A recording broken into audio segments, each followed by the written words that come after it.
Je suis responsable. Qu'est-ce que cela veut bien vouloir dire? Qu'est-ce que ces mots réveillent en vous? Quelle est la définition que vous pouvez donner si vous deviez expliquer ce que cela représente pour vous d'être responsable? Prononcez ces mots. Je suis responsable. Est-ce que votre corps se contracte? Est-ce que votre corps est détendu? Qu'est-ce qui émerge en vous? Bonjour à tous, je vous retrouve aujourd'hui pour un partage autour d'un mot, responsable. Aujourd'hui, j'avais envie de jouer un petit peu avec les mots et de vous apporter une perspective un petit peu différente peut-être de ce que vous avez l'habitude d'entendre dans les mots, dans les associations des mots et aussi dans les interprétations que vous en faites selon votre propre histoire personnelle.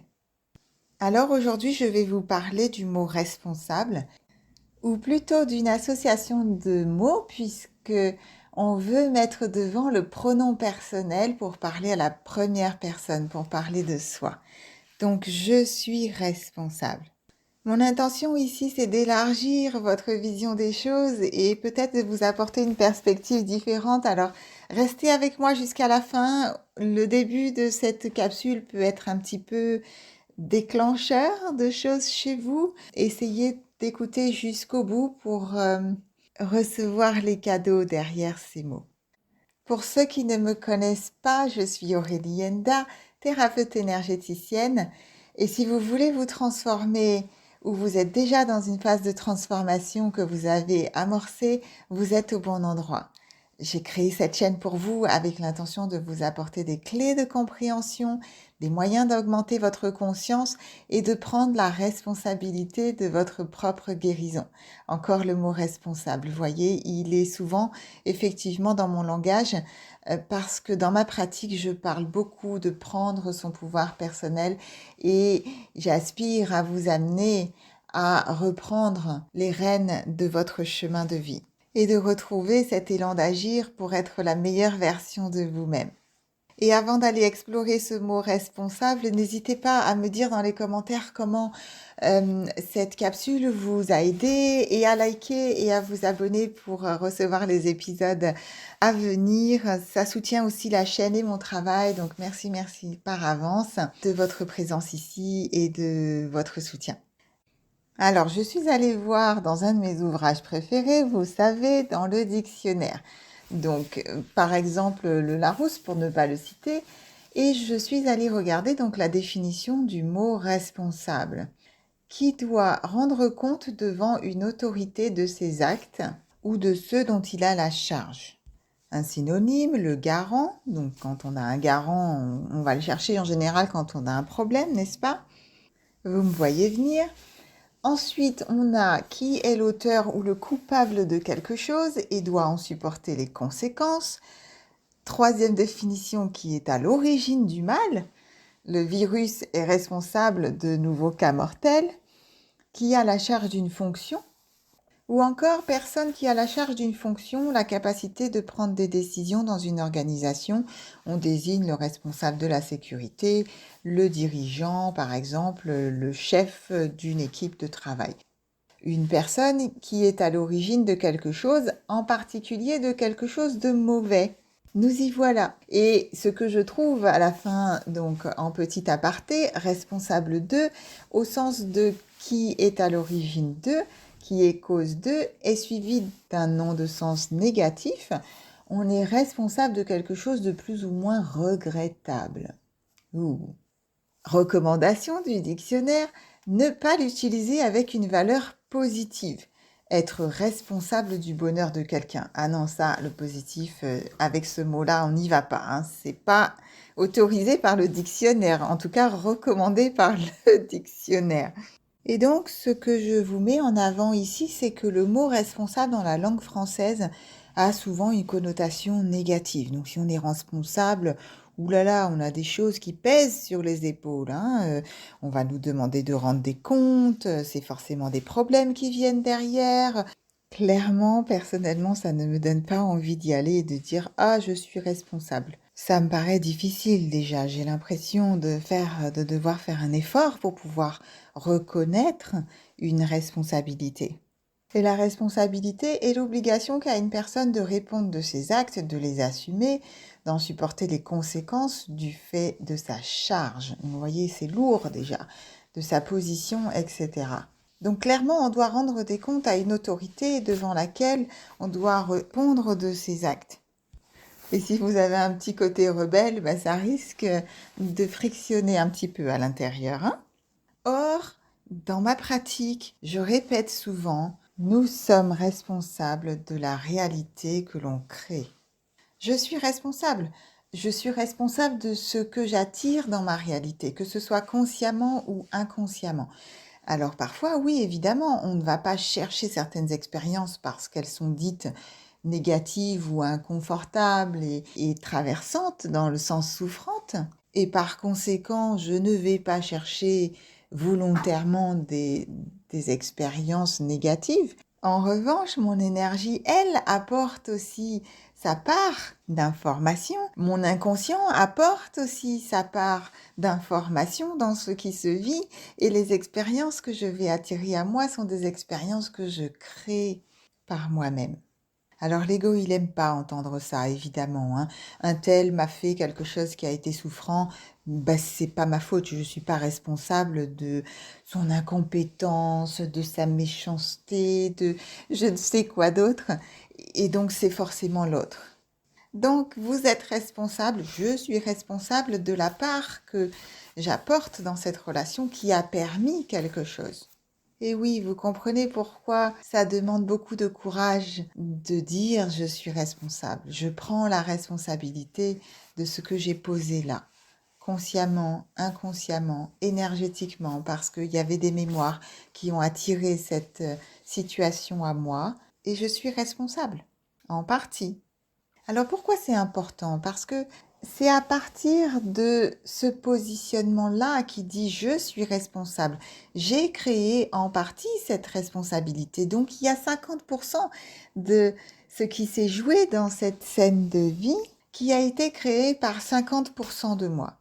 Et donc, qu'est-ce que cela veut dire? Cela veut dire que si je veux changer cette situation, j'ai accès à ces 50% de la réalité, oui, et de la relation, si on parle de deux personnes, hein, mais parfois nous ne sommes pas toujours dans un cadre relationnel puisque on peut envisager une scène de vie qui se joue entre vous et la maladie, par exemple.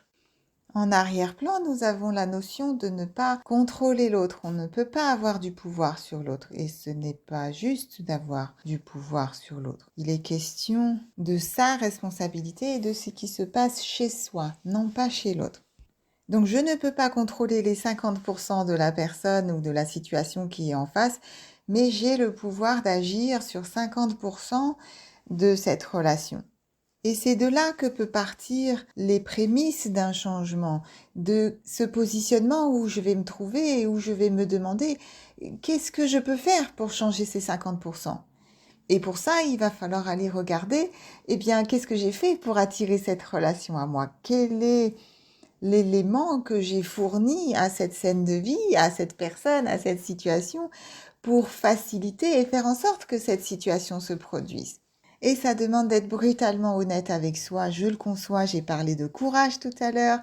Et si c'est difficile ou que vous ne voyez pas, parce qu'on a tous des inconscients, hein, eh bien je vous prête mes yeux pendant les soins, par exemple, hein, ou une autre personne peut vous aider à refléter sur une situation donnée, de façon à déterminer ce que vous pouvez faire pour transformer cette situation. Et donc j'avais envie de jouer un petit peu avec les mots et de jouer un petit peu avec les langues. Vous connaissez mon affection pour la langue anglaise et je travaille beaucoup en anglais quotidiennement. Donc forcément, il y a des choses qui me viennent aussi très facilement à partir de cette langue. J'aime beaucoup la langue française aussi et son côté très poétique, et notamment le langage des oiseaux que j'affectionne également, et qui dit par exemple que le jugement est le juge qui ment. Alors plutôt que d'être dans le jugement et d'user du juge qui ment et qui ne dit donc pas la vérité, puisque dans ce mot responsable, il y a cette notion d'autorité qui doit répondre de ses actes et donc qui va juger ça c'est bien, ça c'est pas bien, donner une opinion favorable ou défavorable, donc on met dans des cases, hein. Et la prochaine fois que vous entendez un jugement de votre personne ou de ce que vous avez réalisé, que ce soit un jugement qui vient de l'extérieur ou un jugement qui vient de vous-même, de votre petite voix intérieure, eh bien vous pouvez vous dire dans votre tête, oh, le jugement c'est un juge qui ment, donc c'est pas la vérité et je peux passer à autre chose. Allez. Et donc, par exemple, au lieu de chercher à juger l'autre aussi et de rendre l'autre responsable, c'est d'aller regarder ce que ce responsable peut vous apporter. Et c'est là qu'intervient la langue anglaise que je trouve très pratique et très explicite et qui s'explique par elle-même. Je vous donne un exemple. Par exemple, le breakfast. Qu'est-ce que c'est un breakfast? C'est le break du fast. Et donc, on casse le jeûne. Qu'est-ce que c'est break? C'est casser, arrêter. Le fast, c'est le jeûne. Et donc, simplement, en prononçant le mot, vous avez en quelque sorte une définition. C'est ce que, personnellement, je trouve assez extraordinaire dans la langue. On a la même chose avec selfish, donc mettre le self devant, etc. Et donc, aujourd'hui, pour parler du mot responsable, en anglais, si vous détachez le mot, vous avez response, able. Donc réponse dans un premier temps qui va se traduire par la réponse et able qui est donc un suffixe de même que able avec un A. Donc réponse able, I-B-L-E qui va être ajouté à la fin des mots et qui permet d'indiquer ce qui a la faculté de ou ce qui peut être fait. En d'autres termes, qu'est-ce que ça veut dire être responsible? Ça veut dire avoir la capacité de donner une réponse. Regardez le bagage de ressources que cela vous apporte. J'ai la capacité de donner une réponse. D'un seul coup, c'est tellement beaucoup plus positif, c'est tellement rempli de puissance et de pouvoir. Pas le pouvoir au sens de l'ego, hein, le pouvoir dans le sens la puissance personnelle de poser un acte. Je vous propose donc d'aller regarder ensemble ce que ce suffixe able, qui est ajouté donc après le mot response pour réponse, apporte de précieux. Donc, si on regarde dans le dictionnaire anglais, Cambridge Dictionary, c'est ce que j'ai devant moi, vous avez le mot achievable. C'est la définition. Donc, achievable pour atteignable, accomplishable, qui peut être accompli, attainable, qui peut être atteint, feasibility, ce qui est faisable, possible, ce qui est possible, doable, ce qu'on peut faire, reachable, ce qu'on peut atteindre, vincible, ce qu'on peut vaincre. Et ce sont que des mots qui rassemblent une puissance déjà quand vous les entendez. En anglais, on parle d'empowerment et qui vous donne ce pouvoir et cet élan.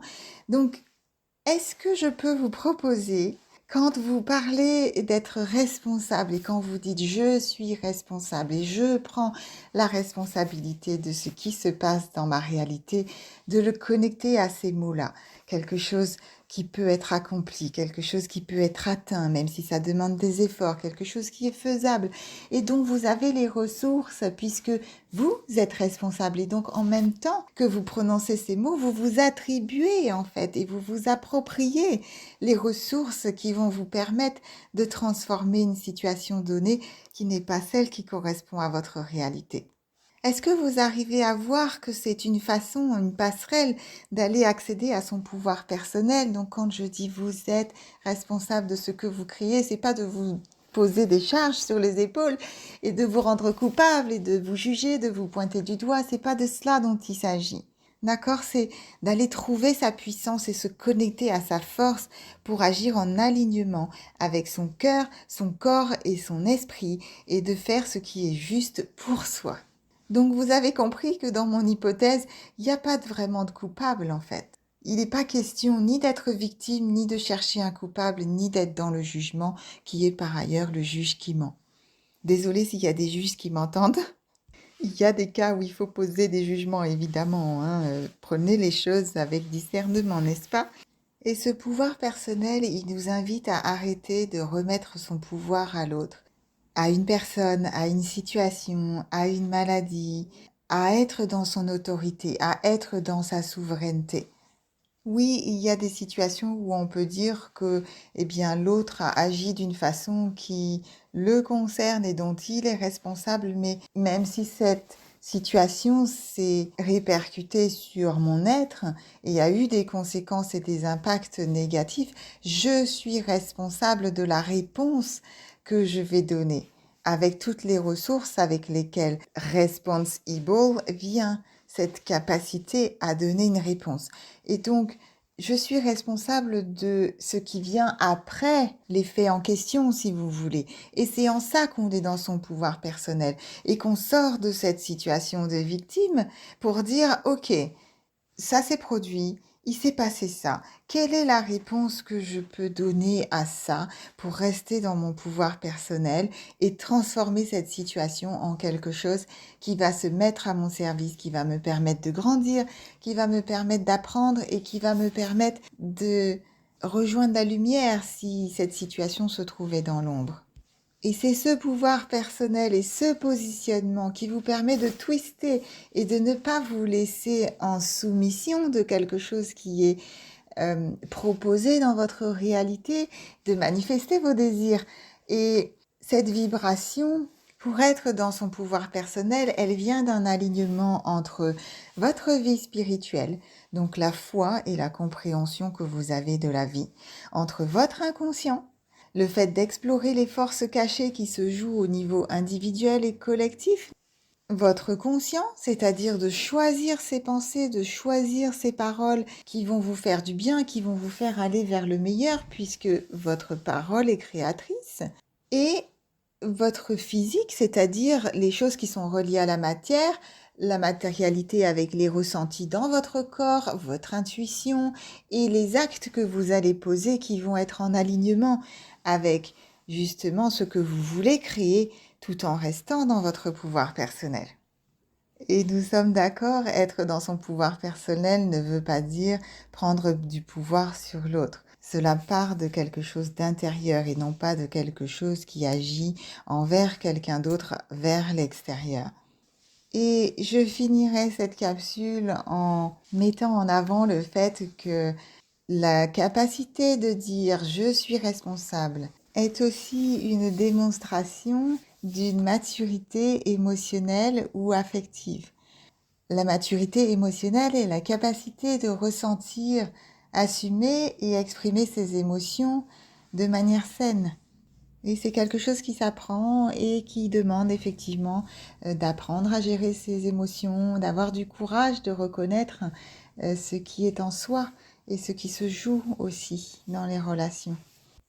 Donc, allons chercher le positif là où il se trouve et je vous invite vraiment à ajouter cette perspective autour du mot responsable et à l'intégrer dans votre vision pour que vous puissiez prendre de plus en plus votre pouvoir personnel, prendre votre place. Voilà, c'était un partage un peu interculturel aujourd'hui pour s'amuser un petit peu autour des mots. Et j'espère que cet épisode vous a plu, que vous allez le mettre à profit dans quelque chose de positif dans votre quotidien. Et j'adorerais savoir comment vous voyez les choses et si ça vous a apporté une ouverture et vous amener à agir. Si vous avez besoin d'y voir encore un peu plus clair et vous avez besoin d'aller explorer quelque chose, eh bien n'hésitez pas à trouver mes contacts et à m'écrire. Tout est dans la description ou vous allez sur le site tobeyourjoy.com. Merci pour vos partages, de partager donc la vidéo et de me mettre un pouce sur YouTube. Ça soutient la chaîne encore une fois et ça permet à l'algorithme de diriger la vidéo à des personnes qui profiteront de ce message. Et en attendant, je vous remercie de votre écoute et je vous dis à bientôt. Prenez soin de vous.